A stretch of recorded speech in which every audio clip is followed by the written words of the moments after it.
Hello বন্ধুরা, শুভ দুপুর। সবাই কেমন আছো বন্ধুরা?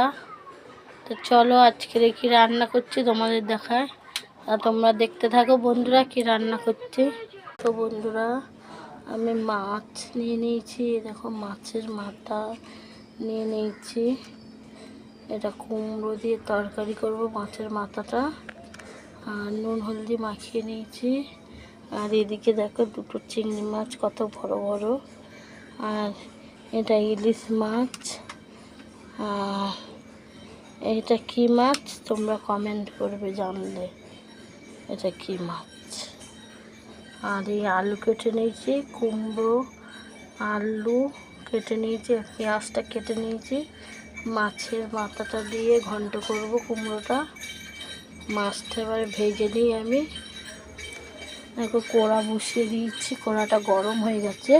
এবার তেল দিয়ে দেবো। তেল দিয়ে দিয়েছি, মাছটা দিয়ে দিয়েছি। মাছটা ভালো করে ভেজে নেব। মাথা দিয়ে দিয়েছি, দিয়ে ভালো করে ভেজে নিচ্ছি মাছের মাথা দুটো। মাছটা আমার ভাজা হয়ে গেছে। কুমড়ো তরকারি করব আমি। লঙ্কা, গোটা জিরে আর তেজপাতা দিয়ে দিয়েছি, দিয়ে দিলাম। এবার পেঁয়াজটা লাল হয়ে যাচ্ছে। এবার আদা রসুনটা দিয়ে দেবো। আদা রসুন দেবো, টমেটো দেবো, আর সব মশলাগুলো দিয়ে দেবো এক এক করে। হলুদ গুঁড়ো, নুন, জিরের গুঁড়ো দেবো, দিয়ে দিচ্ছি।